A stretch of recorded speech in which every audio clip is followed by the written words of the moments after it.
And we continue our coverage of today's session of the annual convention of the American Society of Newspaper Editors. We now hear a perspective on the press by a third world leader, featuring the remarks of Prime Minister Lee Kuan Yew of the Republic of Singapore.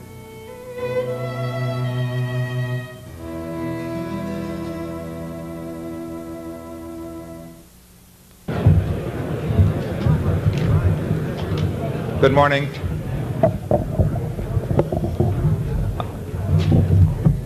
I am Norman Pearlstein, head of the ASNE International Communications Committee and managing editor of the Wall Street Journal. Could I ask you all to stand and pay our respects to Prime Minister Lee Kuan Yew, who has agreed to join us this morning.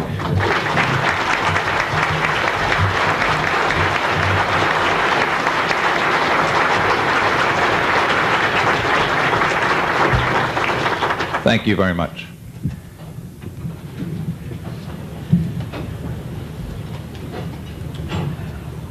It is a privilege to welcome Mr. Lee Kuan Yew, the Prime Minister of Singapore.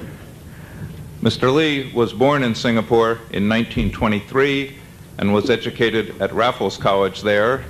He spent the Japanese occupation in Singapore and Malaysia, and from 1946 through 1949 attended Fitzwilliam College at Cambridge University. While in England, he became a barrister of Middle Temple. Mr. Lee returned to Singapore in 1951 and worked as a lawyer there. In 1954, he helped found the People's Action Party, which now controls all but one seat in Parliament.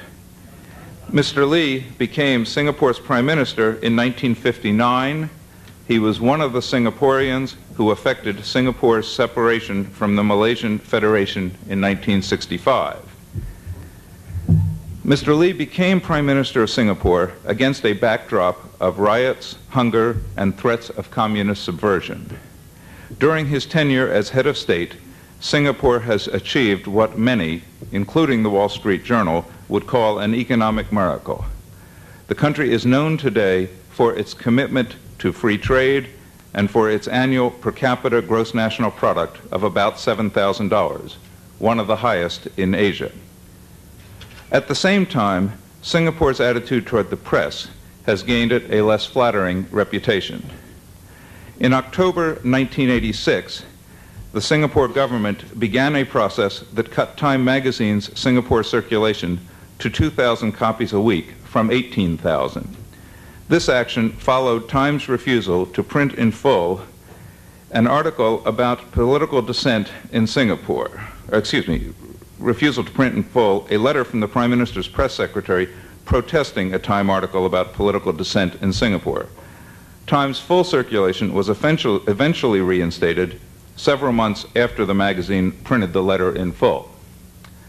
Relations with the Asian Wall Street Journal are a bit more complex. During 1986, the Asian Journal printed numerous letters from the Singapore government protesting coverage. In fact, as many letters as were received from government officials of the rest of Asia's nations combined.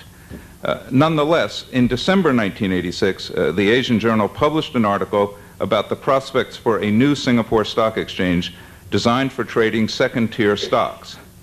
Although it published a response from private persons involved in the project, the journal refused to publish in full a lengthy attack on the article and its author by a high government official. The journal did offer to publish a letter from the official that omitted the attack on the journal reporter and omitted allegations of errors that did not exist. No such letter was forthcoming.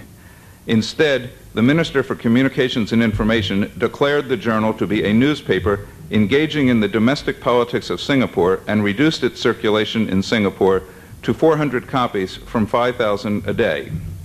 That prompted the journal to editorialize that the Singapore government's decision was a banana republic action beneath Singapore's stature in the world.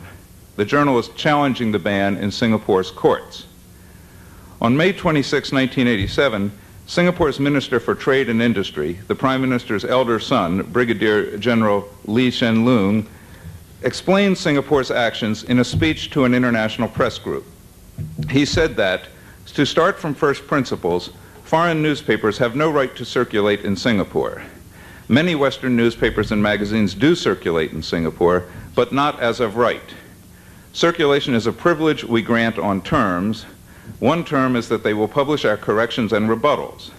Foreign publications may naturally refuse these terms, in which case they can either not circulate here or have their circulation restricted. Singapore has also restricted the circulation of Asia Week, a publication controlled by Time Inc., and in December 1987, after publishing an account of a meeting between the Prime Minister and the Catholic Archbishop of Singapore on detention without trial of Catholic aid workers, the journal's sister publication, the Far Eastern Economic Review, was similarly gazetted. This despite the Review's practice of publishing every letter written by myriad Singapore officials. The Prime Minister then added a personal libel suit against the Review in the Singapore courts. Rather than accept the Singapore government's severe limitations on circulation, the Review chose to withdraw all copies from distribution in Singapore and ceased printing the Review there. In response, the Singapore government passed legislation permitting designated persons to copy and distribute pirated copies of the Review so long as advertising material was omitted and no profit was made on the sale. A Singapore labor union is now doing that with government approval. A request by the Far Eastern Economic Review to provide all of its readers with an edition that it would provide was turned down. At the end of last year, American Society of Newspaper Editor President Catherine Fanning, protesting restrictions on the Review, sent a message to Prime Minister Lee which said, "We deplore this action as well as the continuing curbs on the circulation of Asia Week and the Asian Wall Street Journal. The Singapore government continues to take the downward path to repression in its efforts to limit the free flow of information and the free expression of ideas. We believe that this is unhealthy for Singapore, its neighbors, its trading partners, and the world. It is particularly sad that these restrictions are tightening just when other nations, including South Korea and the Philippines, are becoming increasingly democratic. We urge you to lift all such limits on the press immediately." We are most pleased that the Prime Minister has honored us by coming here personally to respond. May I please introduce the Prime Minister of Singapore, Mr. Lee Kuan Yew. Thank you.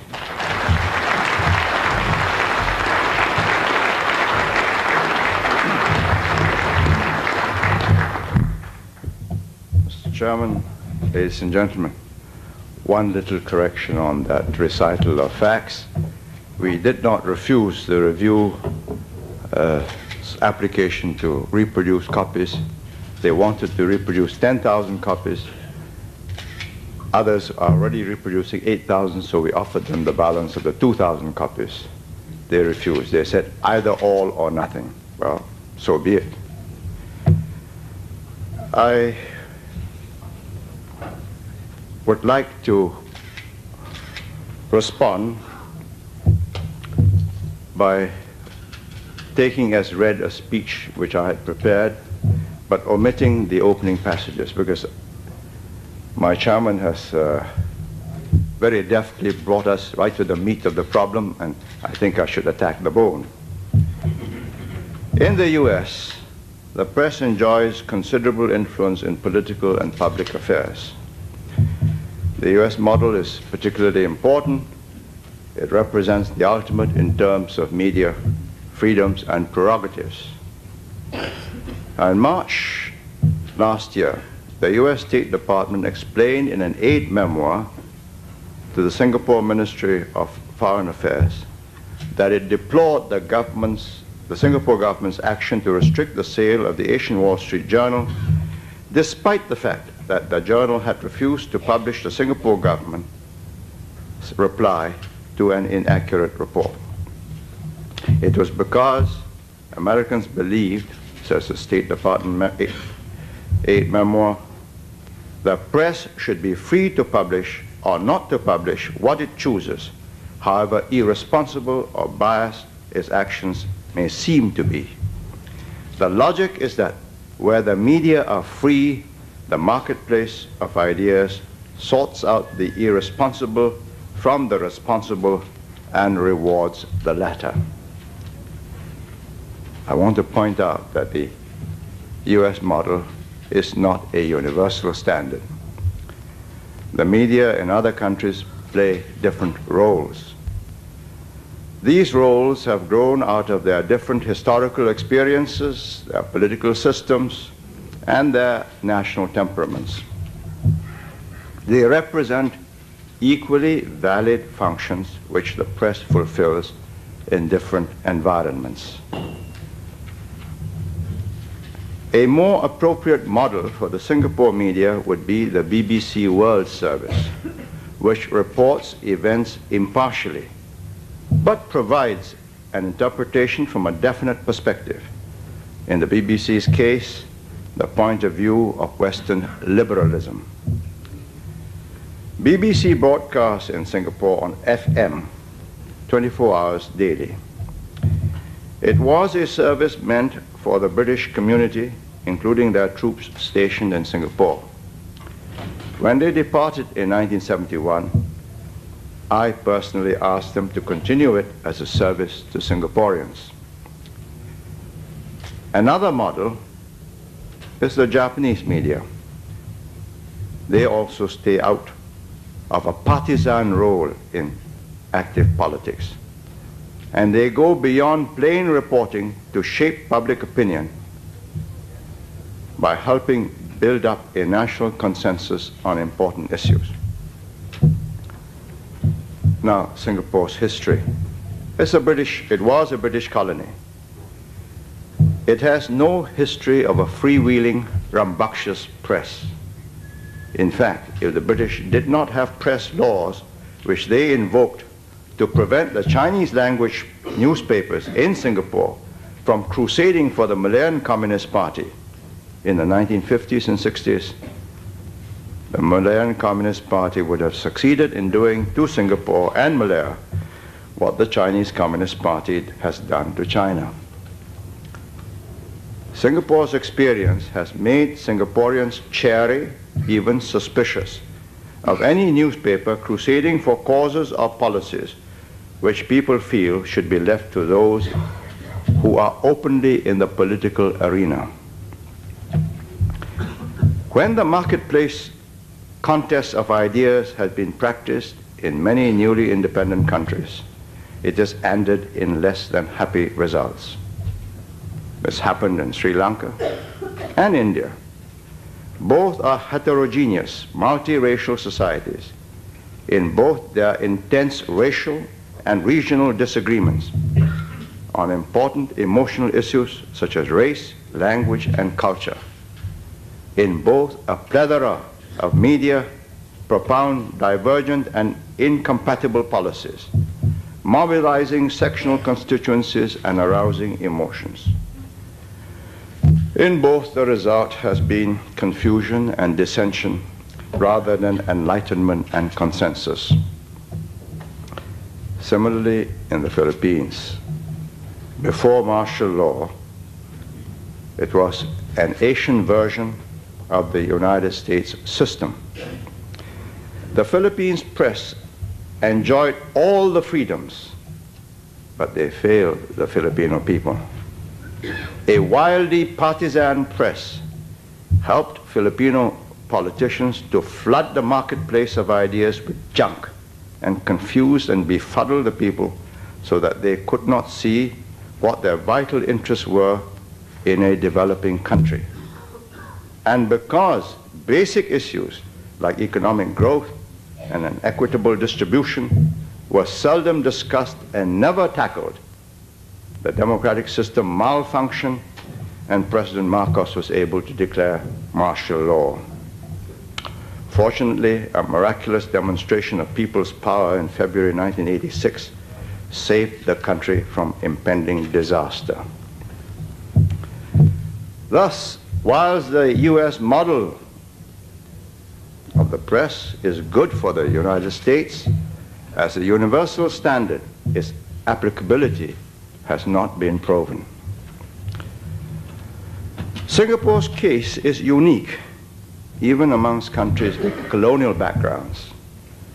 We do not have one press, but four major ones in four different languages, catering to four different segments of the population. In Chinese, the majority, Malay, Tamil, and English, which is the language of a small, educated British subject class. Each has different key values and worldviews. In the past, the English press took the standpoint of the colonial government. The Chinese press promoted Chinese language, culture, and chauvinism, looking to China for inspiration.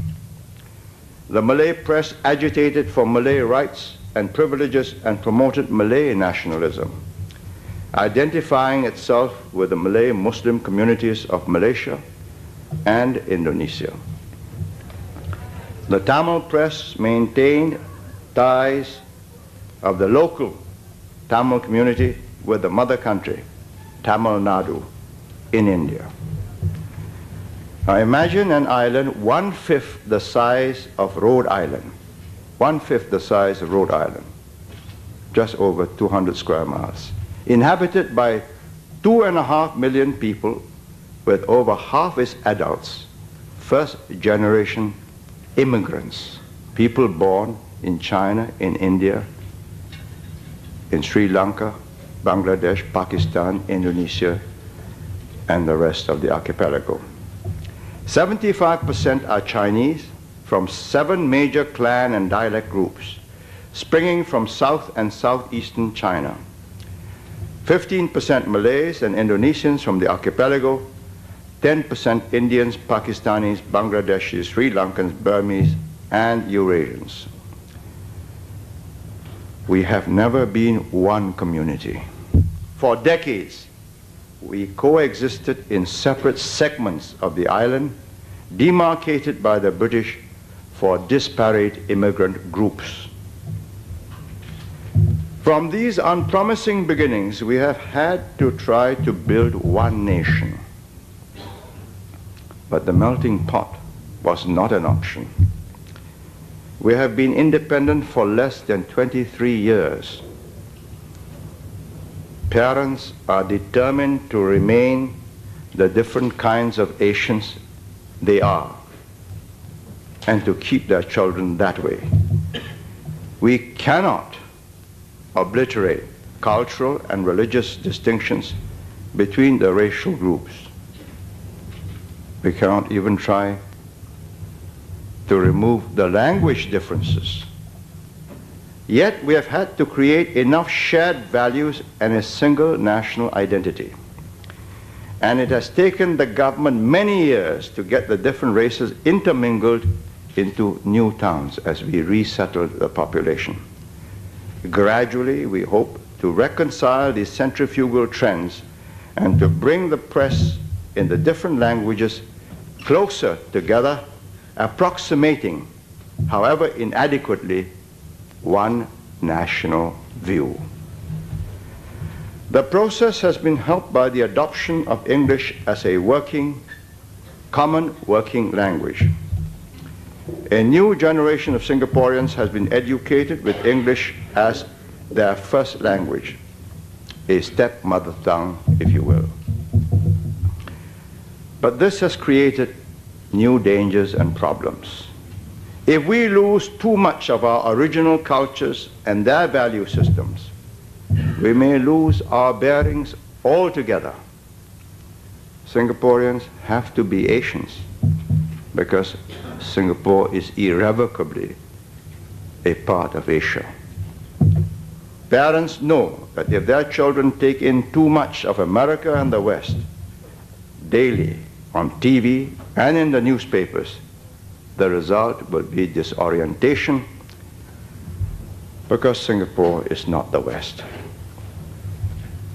One value which does not fit Singapore is the theory that the press is the fourth estate.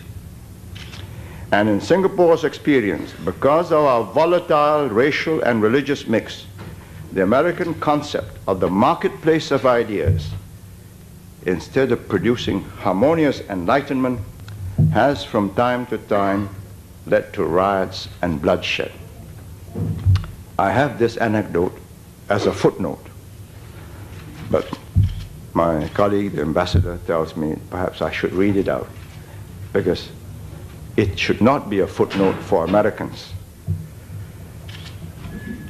One example was the Jungle Girl riots in the 1950s. An English woman, journalist, in the Singapore Standard wrote up a human interest story about a Dutch woman who handed her baby daughter to a Malay woman as the Japanese swept through Southeast Asia. After the war, the Dutch mother traced her daughter. In the meantime, she had been brought up as a Muslim. The Singapore Chief Justice, an Englishman then, sent the child to a convent pending his decision on the custody of the child. It was good, colorful journalism in English. Unfortunately, the Malay language press then took up the story from there, and hell broke loose. A Malay girl in a Christian convent, Muslim forcibly being reabsorbed to Christianity. Bloody anti-white riots broke out, and the Singapore police force, mostly Muslim Malays, went inert. In 1 week, 18 were killed, 173 injured, nearly all Europeans. Could it happen today? Because of the resurgence of Islam, the results would be even more disastrous. Recently, in November 1986, barely a year and a bit, Muslim Malaysians in Malaysia mounted demonstrations against Singapore because the President of Israel, President Herzog, was visiting us. It was said that the Singapore government showed a lack of sensitivity for the anti-Zionist feelings of their Muslim neighbors. Reports of these demonstrations in the press and on TV set off similar protests by Muslim Singaporeans in Singapore. Now, the foreign press. We welcome a free flow of information from abroad. It keeps us up to date with developments the world over. Foreign correspondents can and do report us to their domestic readers in America or Europe. In any way they choose. Of course, when they get important facts wrong, we write to correct them. But it does not matter to us what their ideological slants may be. But there is now a new development. Right up to the 1970s, Singaporeans were mainly Chinese educated. The foreign English language newspapers had few readers and little impact. It was Hong Kong-based Chinese language newspapers, pro-communist, which caused the problems. We banned all of them. We had to.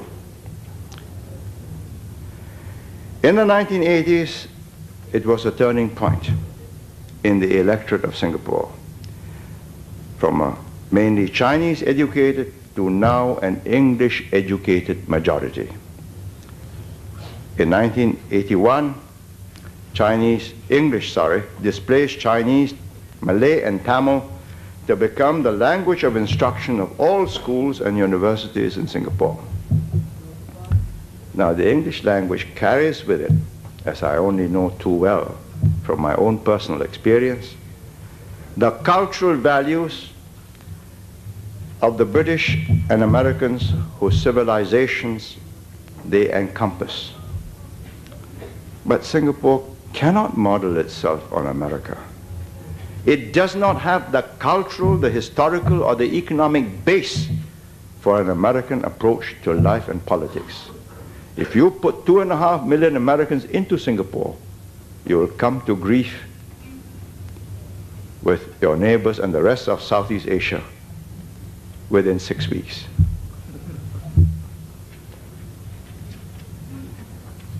At about the same time, in the 1970s and in the early 1980s, new publications like the Asian Wall Street Journal, based in Hong Kong, began to report Singapore daily, not to readers in America or Europe, but to Singaporeans themselves and to the rest of the region.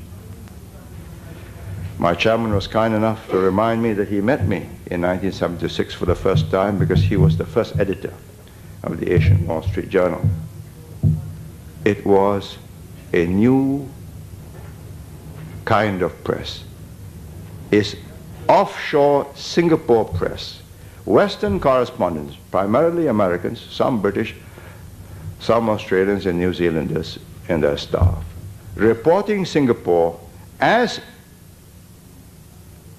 a Singapore newspaper for Singaporeans, not reporting Singapore to America or Europe or Australia. They have become, in fact, domestic Singapore press based offshore, just like the American dollar based in Singapore offshore. Their correspondents act like journalists do in America, and they take sides to determine the outcome of issues under debate. Now, Americans tend to think of Singapore as one of the NICs, newly industrializing countries. But it's very different from Korea, Taiwan, or Hong Kong. They are racially homogeneous speaking peoples, ethnically, linguistically, culturally. They have their own language, their own culture. They are one racial type. And unlike Singapore, English is not the language of the peoples. Not even in British-governed Hong Kong. In these countries, English has to be translated into Korean in South Korea, or Mandarin or Hokkien in Taiwan, or Cantonese in Hong Kong before you can reach the people. And if you have visited these countries, just watch the television channels and you will see almost no English. Switch on in Singapore and you will see more than half of it in English. Now, none of the NICs, or indeed any of our ASEAN neighbors, the Association of Southeast Asian Nations, can be penetrated by the offshore English language press like Singapore. A country with the smallest population in Asia, 2.5 million, has the largest single country market for the Far Eastern Economic Review and the second largest for the Asian Wall Street Journal. Now, if you reduce these sales per million of population in the NICS and in ASEAN, and you compare it to Singapore, if you take Singapore as 1, Hong Kong is half, Taiwan is 1/80, South Korea is 1/70, Malaysia is 1/6, Philippines 1/80, Thailand 1/80, Indonesia 1/280. They are not worried what the English language press writes. Their people can't read it. Take the Asian Wall Street Journal. Hong Kong, 4/5 to a Singapore 1. But there is no one man, one vote in Hong Kong. It's the British governor appointed by the British government. And I would suggest to the Asian Wall Street Journal that there might be a change in the complexion of the environment when Hong Kong Chinese takes over the self-government or the self-administered region in 1997, or perhaps even before. Taiwan 1/20, South Korea 1/40, Malaysia 1/14. But the votes are not with the English reading in the towns, but the Malay reading in the countryside. The Philippines 1/40, Thailand 1/50, Indonesia 1/30th. Now the position of the Singapore government. Singapore's domestic debate is a matter for Singaporeans. We allow American journalists in Singapore in order to report Singapore to their fellow countrymen. We allow their newspapers to sell in Singapore so that we can know what foreigners are reading about us. But we cannot allow them to assume a role in Singapore that the American media plays in America, that of invigilator, adversary, and inquisitor of the administration. If allowed to do so, they will radically change the nature of Singapore society, and I doubt if our social glue is strong enough to withstand such treatment. For example, few Singapore foreigners are aware that to lessen our intercommunal conflicts, Malays versus Chinese versus Indians, Singapore and Malaysia, both governments ban each other's newspapers and have done so for over 20 years since we separated.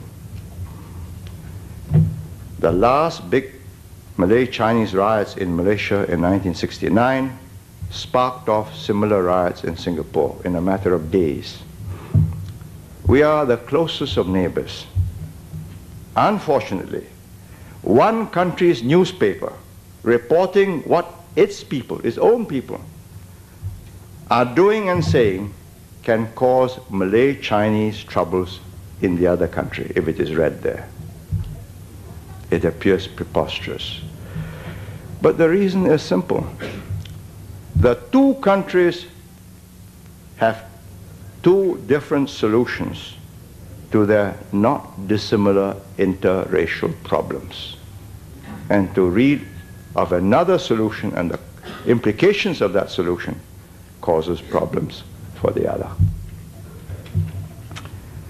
Now, no foreign television station claims the right to telecast its programs in Singapore. Indeed, you know that the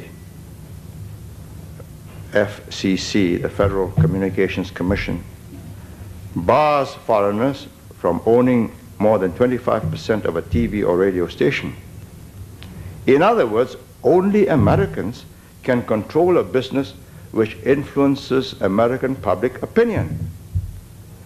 Thus, before Rupert Murdoch purchased the independent TV stations of the Metro Media Group in 1985, he first had to take up US citizenship. That's given me a good idea. I must require the journalists in the Asian Wall Street Journal to take up Singapore citizenship. Now, if a mighty nation of 250 million Americans finds such a safeguard necessary, what about a plastic, unformed, small society like Singapore? As for the US print media, I remember reading in 1976 that the South African Ministry of Information was negotiating covertly to buy the Washington Star to soft-sell apartheid. When the story broke, a storm broke out in Washington and the purchase fell through.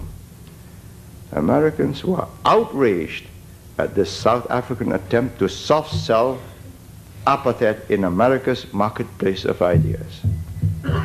But apartheid is patently abhorrent.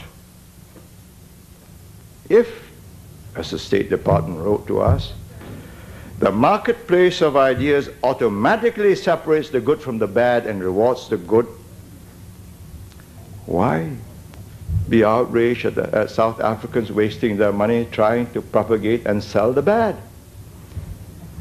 when it was doomed to failure? Now, when Americans react in this way, is it surprising that Singapore feels it cannot take chances with the offshore press taking sides in Singapore's domestic debate?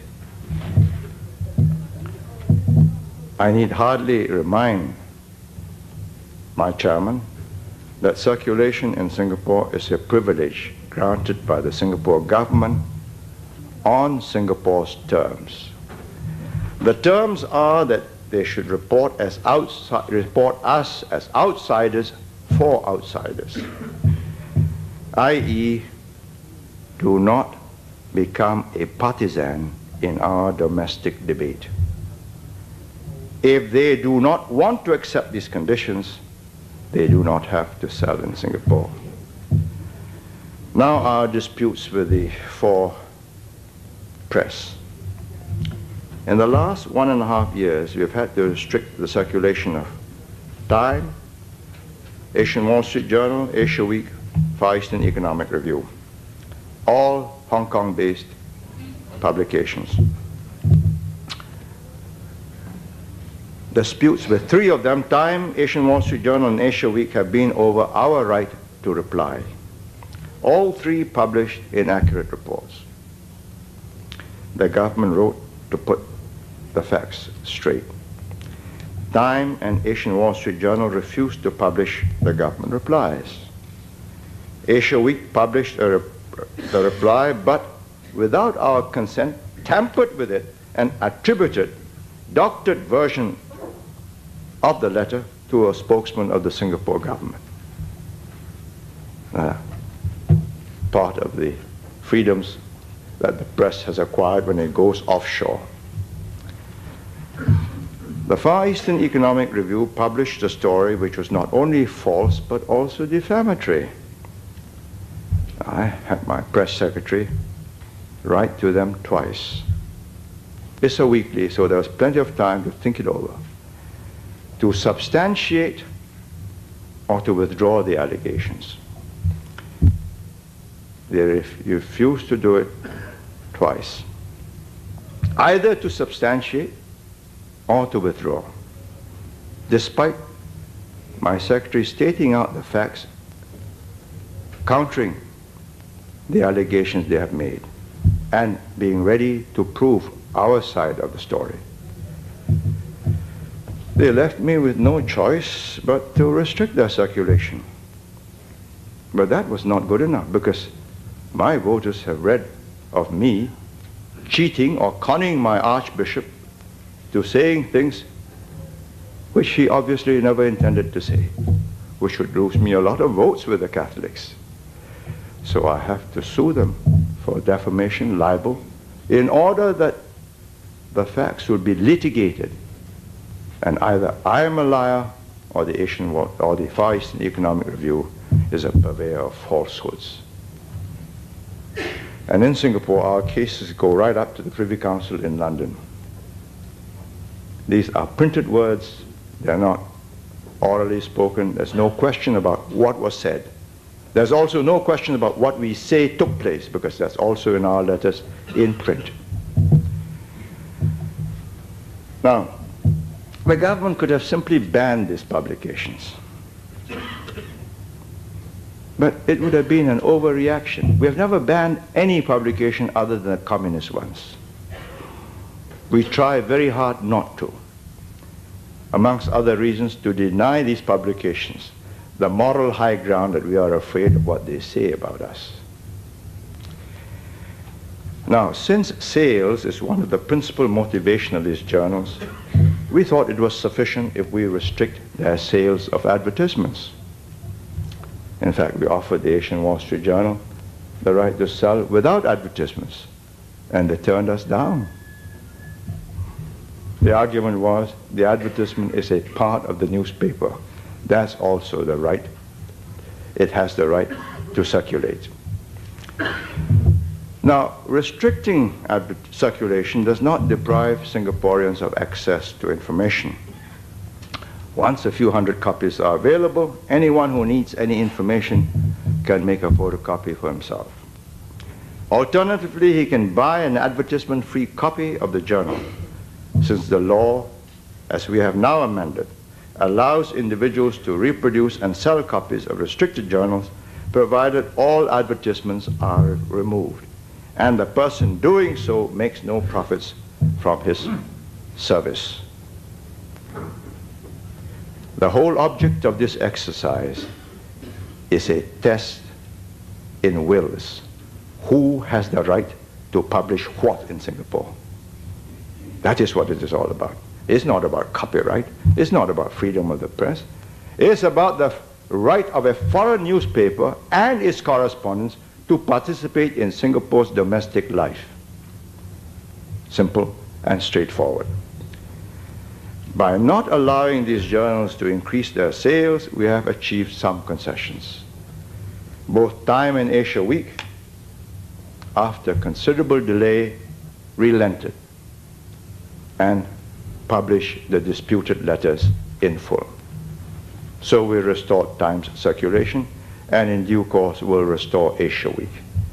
And in due course, I hope the Asian Wall Street Journal will see the light and consider it not worthwhile in insisting on a prerogative which requires our consent. Mr. Chairman, ladies and gentlemen, I have not come here to convert you to my point of view, for I know that would be impossible. All I aim to do is to persuade you that the Singapore government's position is not irrational, that we seek no quarrel with the foreign press when we require them to remember that they are observers and not participants in Singapore's domestic politics. Thank you.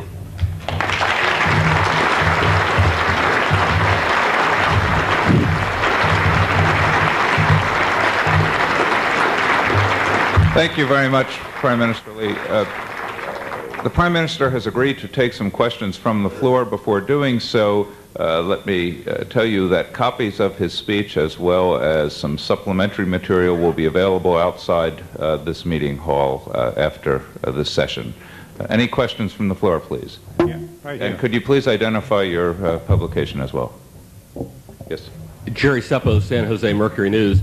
Sir, as I understood it, you said that in several Asian countries, a free and rambunctious press, as you called it, has caused problems.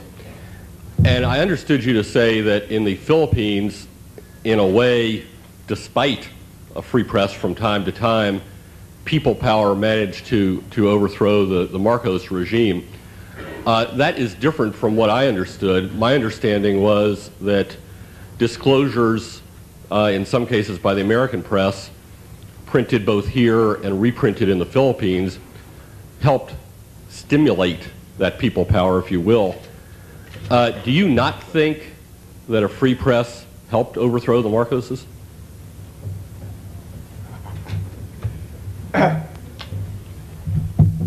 It would be churlish of me to deny the credit which the American media rightfully claims as its contribution to the disclosures of the Marcos evils. May I express my assessment of what took place? It wasn't the disclosure of these indiscretions or misdoings that brought about the collapse. It was the crack in the plinth on which the Marcos regime based its power, the army. And when the Secretary of Defense, Juan Ponce Enrile, and the Chief of Staff, General Ramos, broke with him, with Colonel Honasan, then people's power came into its own. And when commanders refused to fire on Camp Aquinado, that was the beginning of the end. But of course, Genesis goes back all the way to the American Constitution drafted for the Philippines in the 1930s.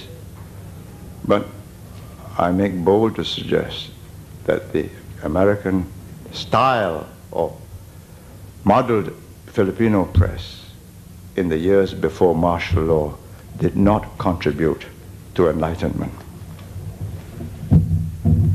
Yes, George. George Chaplin, Honolulu Advertiser.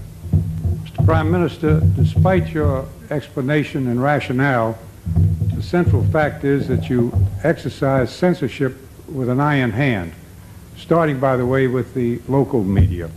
and then, of course, going to the publications that you discussed here from outside. It seems to me that that smacks of the very communist powers that you abhor. India has a largely free press. India is heterogeneous. India is also Asian. Why do you have so little faith in the ability of your people, so well educated, so little faith in their ability to make intelligent judgments on diversity of ideas, on competing news? Putting it very bluntly, why do you have so little trust in anything but what comes across as dictatorship? I am breathless at the confidence with which the assertions have been made without any facts whatsoever. There are 3,700 publications, foreign produced, in circulation in Singapore, and a population of 2.5 million. But educated.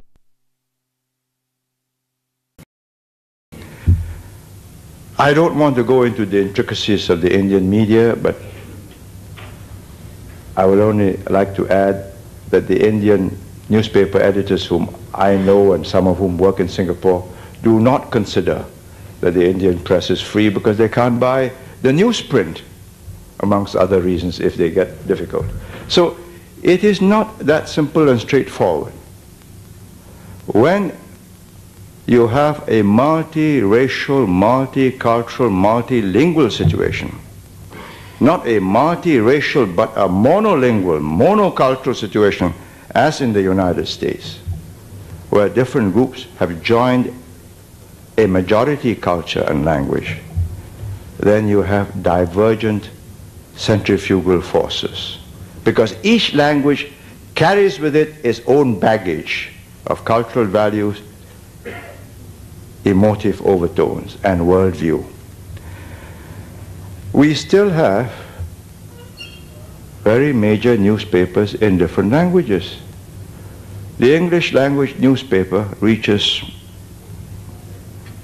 55–60% of the population.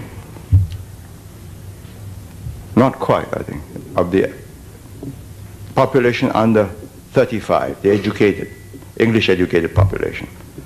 The Chinese newspaper reaches 70%. That's an overlap. The English reading also reads the Chinese press. The Malay reading is a straight, strong 15%. Tamils too. Each language carries its own overtones. Serbo-Croats go to Australia and they carry out their feuds in Yugoslavia, in Melbourne and Sydney.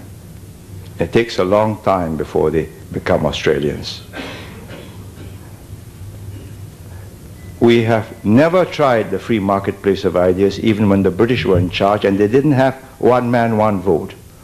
And I'm not going to run this gauntlet of riots and mayhem. I have been in office for now 29 years. I have won 7 general elections since my first in 1959.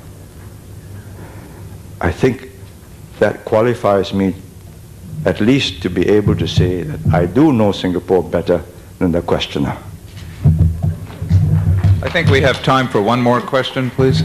Mr. Prime Minister, I'm Dick Smyser from the Oak Ridger in Oak Ridge, Tennessee, and my question concerns the term the third world and whether or not it has outlived its usefulness. I've heard it criticized as being an oversimplification because, as you pointed out in your talk, there are so many differences in third world countries. Do you think it's a term that's still useful? If we want to be accurate, people now talk in terms of the third and the fourth worlds. There are vast differences between the countries of, say, America and Western Europe and the Soviet Union and Eastern Europe. There are even vaster differences between America and Western Europe and China, North Korea, Vietnam. There are considerable differences, not as great as, say, with China or Vietnam or North Korea, between America and parts of Southeast Asia. Yes, we are all human beings. Yes, we all need calorific intake. Yes, we need clothes. We need different kinds of clothes for different climates. We need different kinds of homes for different abodes and climatic conditions. We have different histories. We have different perceptions of what our futures are going to be. For the few days that I'm here, I watch your television, I read your newspapers. I may even be beguiled into believing that your issues, which capture the headlines in the nightly TV news, will determine the fate of the world. But I have to shake myself and remind myself that, yes, what America does in a presidential election is going to determine what her policies will be on free trade or protectionism, on providing security for Asia and the Pacific region, policies towards Japan, Korea, South Korea, Taiwan. But ultimately, you are the largest single factor, but not the total equation. It is also what the Russians are going, the Soviet Union is going to do, what kind of China is going to emerge, what the Japanese will do in reaction or in response to the measures which will be taken to make them come back into a trade balance with the U.S., whether their security arrangements with the U.S. will endure beyond the year 2000, if not, what takes its place.